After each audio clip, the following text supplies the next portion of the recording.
Hello and welcome. Today we have a special guest with us. She needs little introduction. She's basically somebody who taught her grandmother to read. She was definitely more than a dollar bahu and has via her books like The Serpent's Revenge, The Upside Down King, and The Man from the Egg helped us discover the spirit of India. And whether it be understanding how the onion got its layers or the sea became salty, the nation's grandmother carries a bag of stories which are lucidly written and full of entertainment. Ma'am is definitely wise and not otherwise, the most humble yet learned person that I.I.M.U.N has ever hosted. And from all the heads of nations, Nobel laureates, all of the people who walked and spoken, I can honestly say that she's somebody that I'm looking forward to hosting because both of her humility and how much she knows.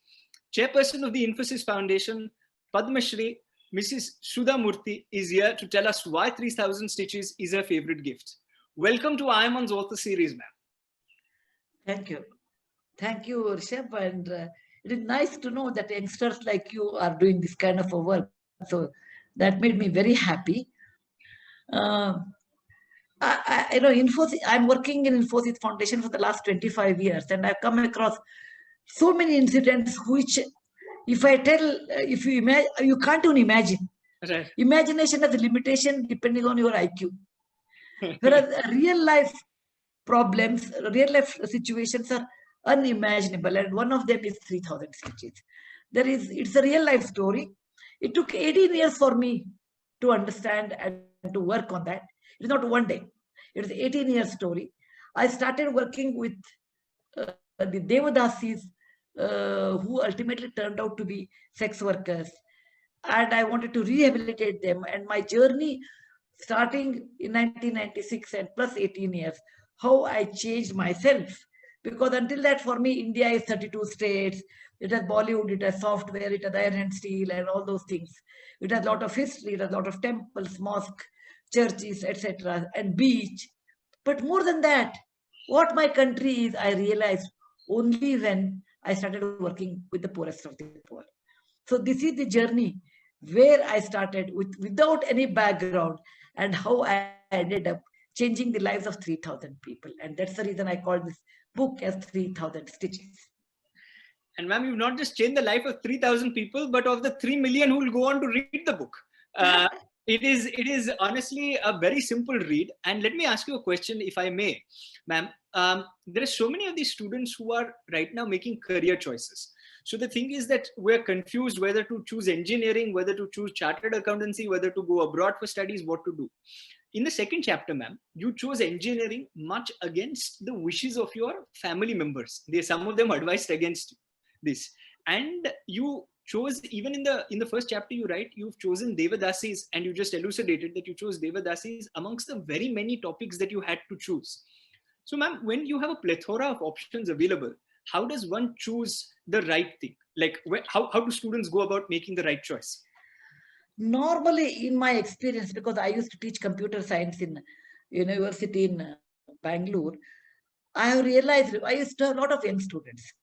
Right. Majority of them are not able to choose because there are so many choices. Right. Okay. When there are too many choices, you really do not know what is what. Very few people make their choice and final choice. Some people make choice and regret. Okay. Some people don't make choice, their parents make choice. Some people destiny makes choice. Okay. Some people economic make choice. Economy is important, where I get more money. Some people passion makes their choice. So there is no a simple rule saying that, okay, you follow A, if it doesn't work, then you go to B, because you lose number of years. Right. By and large, in a young age, only few people can make a choice of their final destination. So don't go by that. At that moment, if you feel by doing that work, you feel happy. And you have to imagine, look at 16, you have to imagine when I'm 40, if I'm doing the same work, will I be happy? So as much as possible, take everybody's input, but you should decide. And in case you make a wrong choice, don't feel bad. Okay, you may lose a year or two, but go back and make a right choice. That's what I want to tell. So don't be afraid. Go back and make the right choice. It's fine if you lose. It doesn't matter. It is better. You should remember. in life, we may lose the battle, but we should win the war.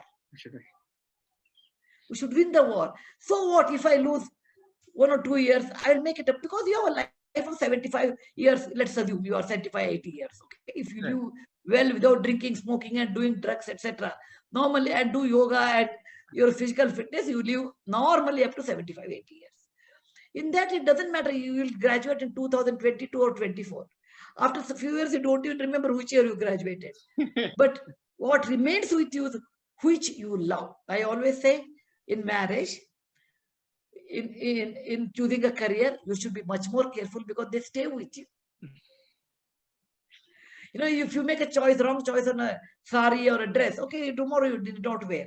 But these two, they stay with you. They stay with you. So take some time, think over it. If it's the wrong choice, come back and do it. Okay. Very true, ma'am. You said in case of a sari, it is fine. You can make a different choice. But sometimes, ma'am, you are forced to wear a sari when you are comfortable wearing a t-shirt.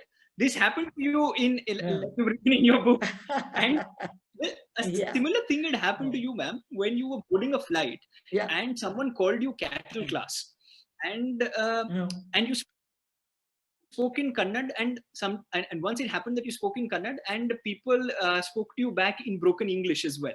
So, ma'am, all these cultural stereotypes that are there, where essentially, even with me, it's happened where, you know, I've gone to a restaurant or to a 5-star hotel, and if I wear a t-shirt or if I wear simple clothes, then they will judge you. But when you wear a tuxedo and go, then the same people are going to look at you and say, wow, you know, he's looking good. Ma'am, these cultural stereotypes that are there, young people also see this in society, and it somehow gets ingrained in our mind. How do we fight this, and how do we treat it differently? Consciously, you should fight. I always believed dress is immaterial, what you are inside.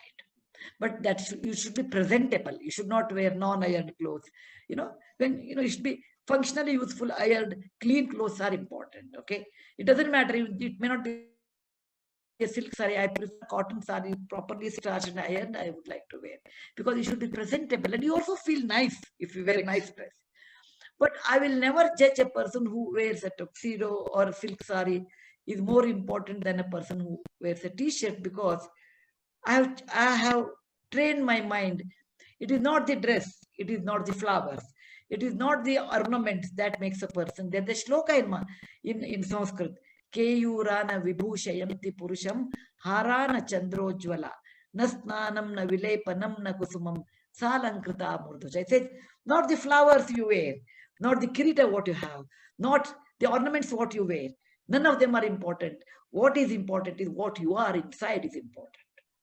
Okay? And that I always believed from the childhood. So I have trained my mind. You never know that a great diamond may be there inside. Kohinoor may be inside, but it may be covered with an ordinary cloth. So the important thing is to be tell your mind. You have to tell your mind. Doesn't matter. I will not do that one. Let's see. I don't have power to change others, but I have a power to change myself. Somebody may not respect you. Doesn't matter. But you should not disrespect someone who wears simple clothes. Who wears simple clothes, correct? And you can basically discipline yourself. And this is something that I was born into a Jain family. And in Jainism, this self highly disciplined. You know, Karnataka is famous for Jain temples and Jain culture, and so I know more about Jainism, and it teaches you a very disciplined life. Part of it, you know, there is a festival, I think, which you should appreciate. Once a year, you should go and ask Shama, in case I hurt you knowingly or unknowingly. And I really like that. Knowingly, because there is also a kind of ahimsa. And their eating habits, their simple habits, are highly disciplined. That's the reason very few Jains are there, because highly disciplined, very few people follow. Which is why I said I'm born into a Jain family, and I'm trying to learn Jainism. But of course, it's one of the most disciplined. Like I don't drink tea, coffee, anything. Right. Okay. Then I don't use cosmetics. Right. Then every day I walk 5 kilometers. Okay. So all this discipline has made me energetic. Even at this age, I can go anywhere and work. But ma'am, that is your choice. Out of choice, you have, the self-discipline has come in. You, whilst you were studying also, you basically you underwent a lot of, strenuous things, which essentially you chose. You also gave up on shopping when you went to Kashi, and, you've written in the book that you've given up on everything that is frivolous. At the end of the day, ma'am, and when we see you, when we hear about you, we read about you, you're a classic example of somebody who says that, the less you own, the happier you will be. But in this materialistic world, which measures your success on the basis of how much you own or who you are in that sense, how do young people train or discipline themselves to become more like you? What makes you happy, you should do, not more like me. This makes me happy, so I have done. Now, youngster, somebody wants to be happy. It is left to them what makes them happy. For example, I will tell you, most people live what others think of us. What people think of me if I don't wear expensive clothes, if I don't look nice. Let them look, let them think. But what you are, what you are. Once you have that confidence, let people respect me or don't respect me. As long as I'm legally, ethically, morally right, I will do this. Nothing matters. People must be see, when I went to engineering college in 1968, people on other side of the both side of the road in a small town like Hubli used to tell me, look at that crack who is going to engineering college. No head. Can you imagine a girl going to engineering college? She must be a crack. And anybody would have really melted down. I said, okay, that is in their ideas, I'm crack. But in my idea, I'm not crack. I'm doing something which I like. So please remember, as long as you're morally, ethically, okay, and socially, not socially, morally, ethically, if you're legally, you're doing right, it doesn't matter. And that, if it is that your choice, then you should do that. Not because your father says, your mother says, somebody says. You feel, but I have realized, less you own, more comfortable you are. You don't have to worry which chavi I should put it, where I have to keep gold, where I have to keep silver. How will I go anywhere? Some a thief may come. What he can take. And you don't have to worry so much about what I will do, how I will do. Because there is a saying in Sanskrit that says, it is good to earn money. It is not bad. It's a very good to earn money. But most importantly, when you earn money, what you do with that is more important than earning money. If I earn so much money, more than my plate can hold, again, it depends on what is your plate size, okay? My plate size is very small. Suppose your plate size may be even smaller than that or bigger than that. Then what you do with that money? One is bhoga. That means I'll stay in 7-star hotel, I will go by private jet, all those things. But what is the end of that? It is like, if you eat salt, you require to drink a lot more water. Second thing is, then if you leave that money to your children, what happens? They get money free, scot-free money, they will be destroyed. That destroys them, and they will be destroyed. Keep money enough for your children. Enough is your life again, but remaining money you should give away, dana. And that's what Jainism teaches, that dana is so important, so important. So how you should do dana? Danam priyavak sahitam. That means with affection you should give. Take this and get lost is not correct. Or I will scratch your back and you scratch mine. Tomorrow my photo should come in the paper. Is not that. Danam priyavak sahitam. Shraddha hi danam. You should believe in that cause. Ashraddha hi na danam. You don't believe, don't give. So it's important to define what you want in life. And most people don't define what they want in life. They define their life what others like. Like, if I have a big car, others will appreciate me. If I have a great house, others will appreciate me. What you want, you do. Not what others appreciate of you. And when it is so clear to you what you want in your life, then things will be simple and you can follow. And that you should understand and follow. 90% of the time, we live for others. We live for others. Very, very, very well said. What you said about what you mentioned about the fact that you should once, depending upon your plate size, and you should not keep all the food for yourself. You should donate the food. You should give the food and distribute it, and only in that is there happiness. And I think people such as you, people such as Bill Gates, Warren. They are big people. I'm a small person. No, but ma'am, the reason why I'm asking my next question is about young people and social work. Now, whenever people see young people at that juncture, they encourage them to be successful entrepreneurs. They encourage them in order to be, doctors, lawyers, engineers, different fields. But ma'am, young people and social work usually are like oxymorons. They don't go together. It's something that's not a synonym. In your book also, you write that you met a young boy from Delhi who had come, and he was actually devoted to the cause, and he dedicated his life to that cause, whilst he was working. Abhay Kumar. And ma'am, to that end, what would you say to young people who want to get into social work and dedicate their life to the same? Okay. Many youngsters come to me and tell them, ma'am, we want to work with you. Okay, because they read my book and they all think it is fantastic. At the end, so many people change, where I cry and tell, they give me this one. They see the end success. Okay. But most of the youngsters, I say, look, you work for 10, 12 years. Even Abhay, I told Abhay,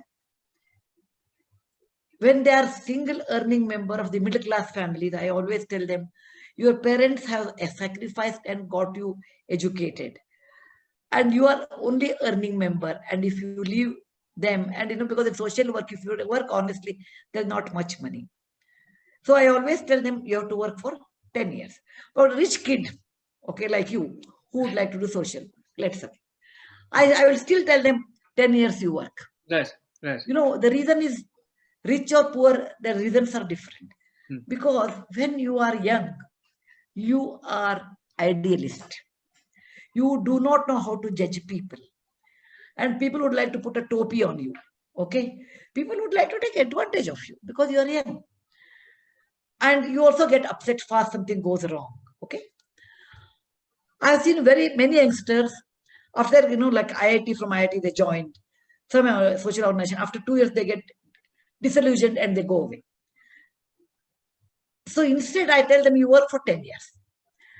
After 40 or 45, probably by the time you know what is success, what is failure, how people behave, why people get upset, why people cheat, and what exactly you want to do. Your mind will be very clear by that time. I started foundation at the age of 45. But still it took 7 years for me to understand why people would like to cheat me. There are lots of people who would like to cheat me, tell all wrong things and come for a donation. People with the diamond earring, remove the earring outside and used to come with the money for the medicine. Okay. I used to get very upset. I've written on that. I used to get very upset. Many people would like have tried to cheat it. Many times I might have been cheated also. But percentage is very less. Okay. Over the period of time, it is very, very low now. But I don't get upset. I used to get upset about it, saying that why they want to do. I'm so sincere. I want to help people. Why? I realized, over a period of time, I realized why people like to cheat. It is not for the money. They are greedy. They are greedy. Greedy people always cheat. And you can't remove greed from a person. You should be more careful. I always tell, like Bhagavan Buddha says, the world is full of dust and you are sensitive to dust. One method is entire earth you cover with the leather, or you wear a pair of chappals. So I prefer to wear a pair of chappals. So people want to cheat me, but I should be careful. I don't get upset. So to get all these qualities in social work, thinking calm, not getting upset, understanding the person's difficulties, you require some time. And again, if you have any financial commitments, etc., you can complete by that time. Many times husbands would like to work, but wife doesn't allow. I've seen many couples, wife blames husband, saying that this fellow has become like a Mahavir Jain, he has become like Siddhartha Gautama. He goes for social work. What will I do? Some people. In some houses, I have seen men blaming their wives. My wife all the time doing social work, doesn't do work at home, all those. So please remember, it requires a mature mind, a mature decision. Okay? But some people are born with it, like our Abhay Kumar. Abhay, you do any time, he will be like this only. They are born like that. People are born with that instinct and born passionate about it. Then I don't mind to take them, because they are not normal, they are above normal, they are exceptional. Exceptionals are rare in life. Okay? Understood. So I have so I'm gonna check whether I'm going to be at the end of the conversation. I will check whether I'm fit enough in order to apply. No problem. Well, ma'am, another thing that you've traveled extensively and you've lectured right from Colombia to Poland and different places across Pakistan. To Pakistan. And most difficult was Pakistan, Uzbekistan, such places, And ma'am, whenever you've spoken also about India. You've spoken about the Indian culture. And you also, as I read extensively when I was reading about you, I understood that you really like Indian food, but also you learned that Indian food is not what Indian food used to be according to you. That indigenous food to India is very different from what we consider as Indian food. Ma'am, the same question, taking that context. Capsicum, chili, and of course tomato are now considered as Indian. Same way, all the people who came from outside of India are now considered to be Indian. So this is what I would like to believe. But ma'am, I want to ask you, because we teach the students about India, and not just in India but across the world, that who according to you is an Indian? See, the person who loves India is Indian according to me. Okay, 2000 history in that. Romans came, people from Middle East came to India, Greeks came to India, then Upper Asian people came, Turkestan, all those people came, and over a period of time they stayed in India, married local people, and all have become now we are inseparable. So you should not go on that who is Indian. The person who respects Indian value system is an Indian. Indian value system is so different than other countries. Okay, our like we have always patience, live with harmony is Indian nature. Look at our way of thinking. You can pray a God, I can pray a different God, but still you can be happy and harmony. You can live. You can talk some language, I can talk in some language, still we can live in India. You can eat one food, I can eat any other food, still you can live in India. So in Indian method is Vasudhaiva Kutumbakam. The whole world is my kutumba or my family. That is the Indian value system. And the people who respect that, I call them Indian. So the whole world is our family, and anybody who respects India is essentially Indian. Indian values. Indian values. But ma'am, they may eat different food, doesn't matter. Correct. But ma'am, if I may ask this question, I was talking to somebody who reveres you as much, Vikram Sampatji. I know Vikram a lot. Very good boy. But his definition of history and my definition of history sometimes differ. So I was talking to him once, and my question to you on this is, if there is, according to a lot of people, a lot of historians say that the Mughals were not Indian. The Mughal Emperor Akbar was not Indian. My question, outside the context of 3000 Stitches, is this: that do you consider the Mughals as invaders, or do you consider them as Indians? So you see, I'm not a great historian, an authentic person to talk about it.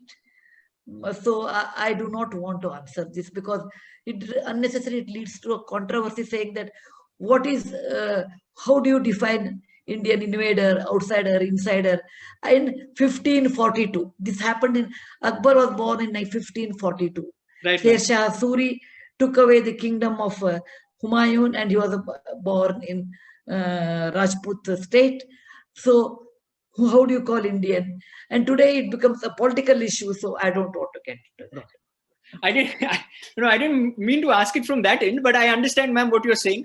Because you may give some opinion, there is always a controversy on that. So for me, who respects Indian values as of today, 2021, is that. Done. And the very important thing that I want to take away from that answer, what you said, is Vasudeva Kutumbakam, uniting the world the Indian way. That everybody who respects Indian culture and values, ma'am. To that end, Indian values and Indian culture is also spread across because of Bollywood. And I know that you admire Bollywood as much as I do, and as much as a lot of young people who are watching. Of course. So, ma'am, my question to you is this: that you've spoken about how in Iran, in Russia, in different parts, people know Amitabh Bachchan and people know Ranbir Kapoor, and these are great ambassadors of our country, just like Sachin Tendulkar for cricket. So, ma'am, my question is this: in our quest to essentially unite the world the Indian way, do you think as a country, what amongst the three, between soft power, military power, and economic power, should the country as a whole be focused on?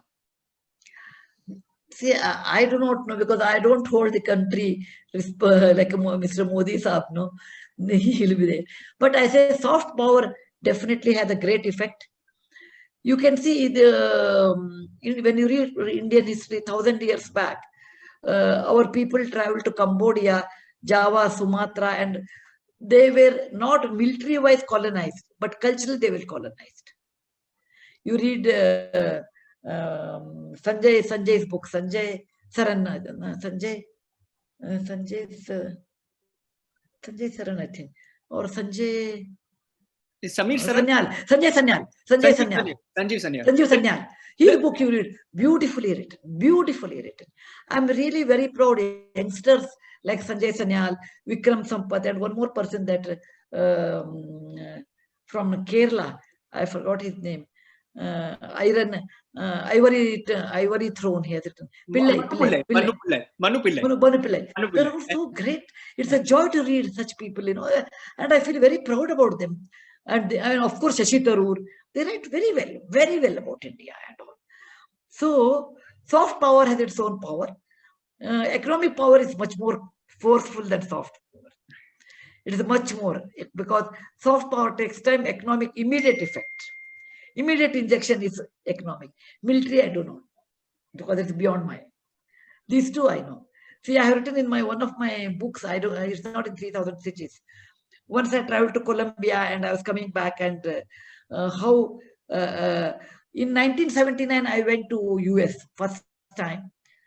I never flew before that. Like you, at 16 years you saw 60 countries. At 29 years, 28 years, I did not even see one country. Ma'am, all that was before the live. You're saying all that online. Then I'm just joking. So I went to US, and in 79, and they talked so much ill of India. They said, "Oh, why are you a princess? How can?" I said, "No, everybody is not a king there." Then they said, "Do you have an elephant at home?" I said, "No, my father is a doctor." I told. Then they said, "How can you speak English?" I said, "In India, it is a second language for every Indian other than their mother tongue. And Hindi, the people know English." And they were quite surprised. And I said, "I want 6 months visa." They said, no, we can give you only 3 months visa, etc. After many years, for 30, 35 years, I went to Miami. From Colombia, I went to Miami. And that fellow said, "Oh, Indians are so good. They are good taxpayers. They are not terrorists." And then he said, "Your Bollywood songs are fantastic." And he gave me, I said, "How many months visa you want?" I said, "I want only 1 week. I'm delivering a lecture at Stanford." He said, no, I'll give you 6 months. You should see our country. And I was holding my Indian passport. I was thinking, what made India so great in the eyes of the West, particularly to US? Otherwise, they used to look down upon us. My own experience. Then I realized it's the economic power. The software which has been the source. I mean, in my case, I know software. Other things I do not know, which made India so proud. And every other engineer in Silicon Valley is an Indian. And that made India great. And that's the economic power of India. So economic power gives impact is much more than a soft power. Soft power takes time, but it also makes it. But economic power is much more forceful, I feel. It's like this, ma'am. By the time we went to Woods in Poland, I think Infosys had been there for about 15, 20 more years.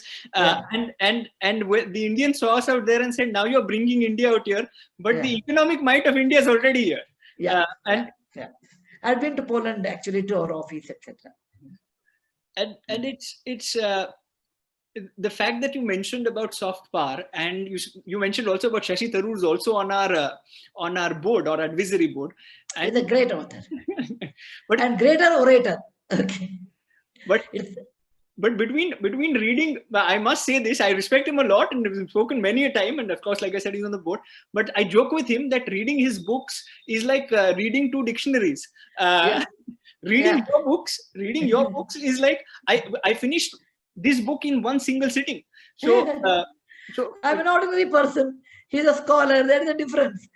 And whereas my canvas is large because, my background is I work with poorest of the poor, with beggars, street hawkers, old age home, film actors, political people. My canvas is large. My experience is more. And, I'm on the field with the grassroots people. And that's the reason people can connect me very well. No, and people connect a lot with you, especially the Devadasis that you wrote about in this book. And I want to talk about that for a minute, ma'am, with you. Is, you brought them out of a condition which was very difficult. And the same thing, ma'am, you did when you were traveled actually to the Middle East, and where you saw women being abused as slaves. And you got them also out of the entire thing. You cancelled a few of your appointments, stayed with them, made that happen. Ma'am, a lot of us and a lot of young people see injustice across. But ma'am, we don't necessarily have the same means, in the sense sometimes we may have the economic resource, but we may not have the other resources.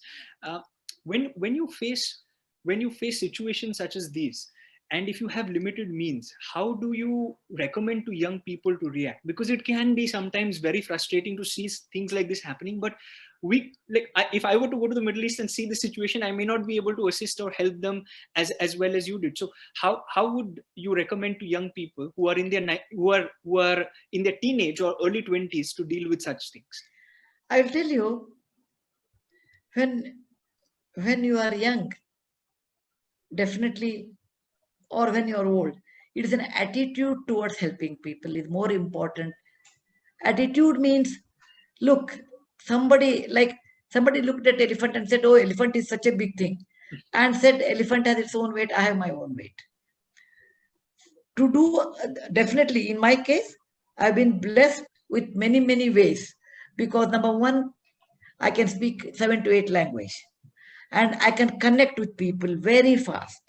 Third thing is, I have the infrastructure of money, what I can do, etc. Suppose I don't have any one of that, but I have a passion to help people. I can do in a very small way. There's nothing wrong. I always say 1 by 2 is equal to 2 by 4 is equal to 3 by 6 is equal to 4 by 8. All are equal. Okay. If you have a maid servant at home, and in COVID time you give her salary even though she doesn't come, that's more than enough. If you pay for your maid servant's child for studies and make the child to come and eat with you, if possible, on your table, that's more than enough. We never do that, because socially we look down upon them. Tell them, one day you bring your child, let the child eat with me on the same table. How many of us will do? It requires money. What it requires? It requires a mindset. In front of God, all are equal. Due to economic difficulties, they are working. Doesn't matter, but I respect that person as a human being. Many acts you can do, making them happy. But we don't do. We think Sudha Murthy should do that one, because she heads the foundation. Everybody can do. Call your maid servant, and after all our cleaning, okay, you feel odd, you finish all your work and eat on my table. Do we do that? It requires money? It doesn't.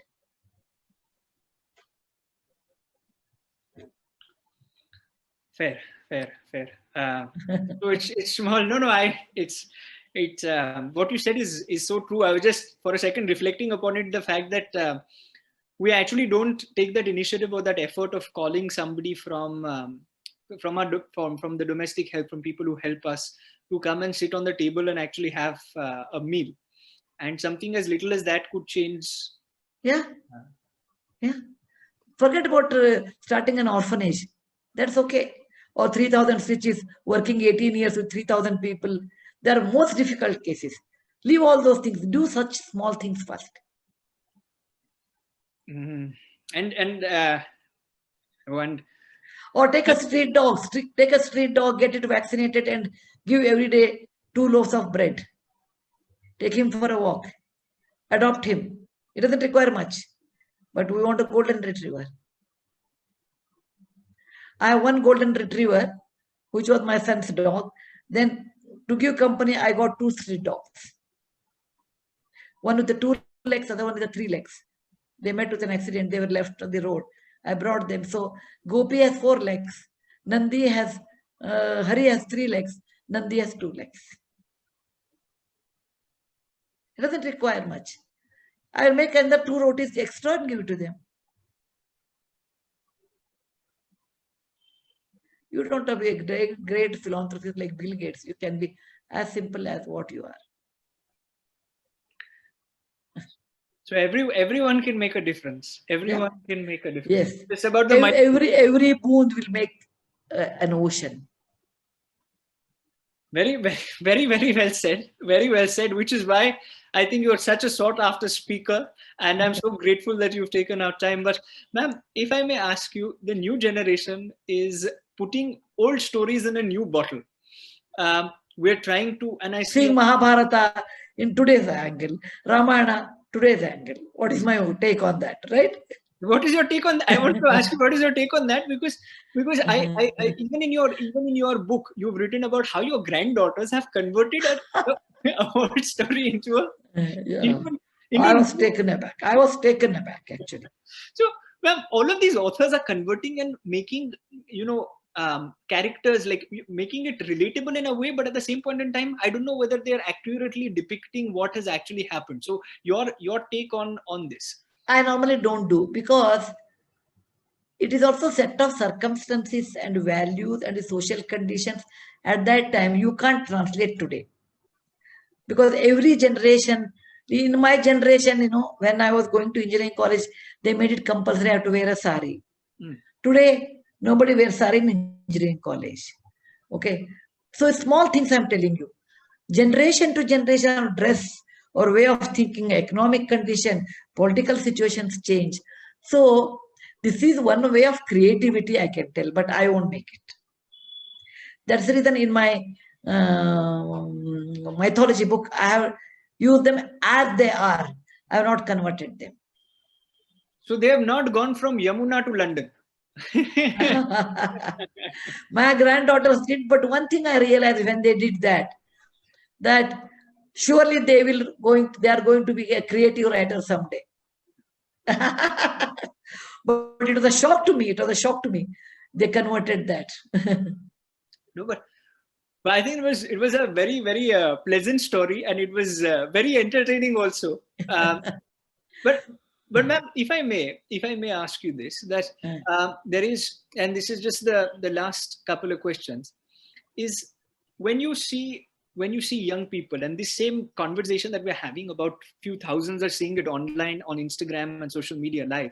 But ma'am, the same conversation is going to be sent to 7,500 schools we work with. And as some of these students would see, if there is one story that you would like to narrate to all the school children who are going to be watching this conversation, what would be that one story and that one message that you would like to tell them? But it's not one story. It's hard to tell like that. It is hard to tell one story. Okay. But I want to tell everyone, in life, there are few things they should follow. Okay. Which I convert them always into story and tell. Maybe I will tell one story if you insist, because there were 2 kings in olden days in India. And one was a king of Kosala, Other one was king of Kashi. And in those days, there was no like 200 feet road, 120 feet road. There was maybe a 30 feet road. They were traveling in opposite direction. And then they met each other on the road. Now someone has to take this side, give the way to other. Who will give? Both were kings with a lot of ego. Okay. So they did not even talk to each other. So their sarathi or their charioteer or their driver started talking. The king of Kosala's driver said, my king has X number of elephants in his Sainya or in his capital. King of Kashi said, even we have that. My king has that. Then he said, Y number of horses. He said, even we have Y plus 1 or whatever he must have told. So in terms of the elephants, in terms of the horses, in terms of the soldiers, everything was equal. In terms of the money, in terms of the diamond, everything was equal.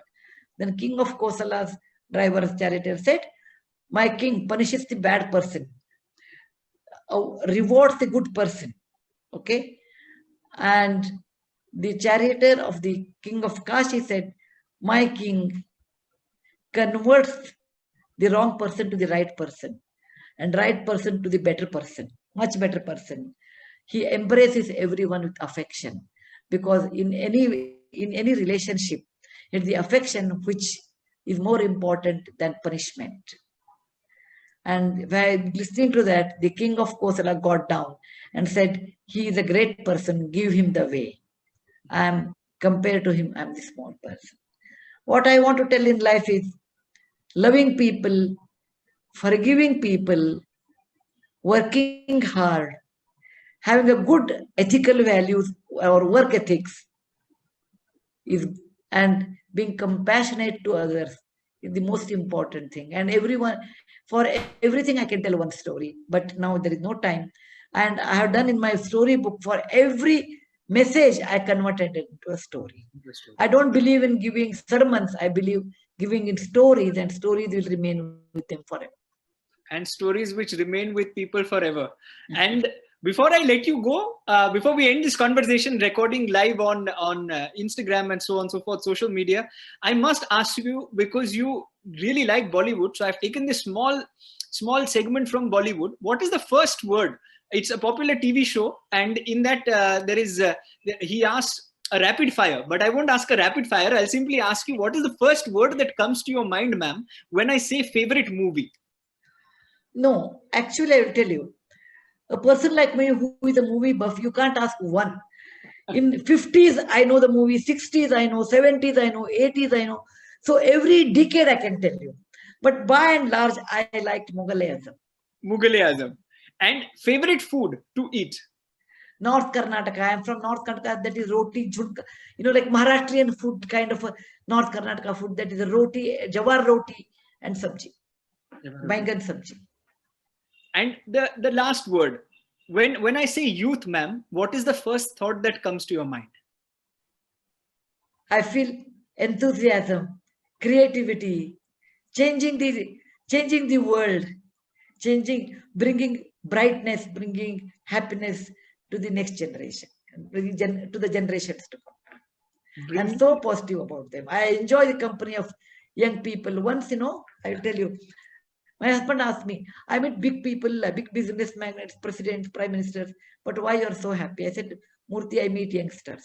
The reason is they smile, they laugh, I smile. They fall in love, I enjoy.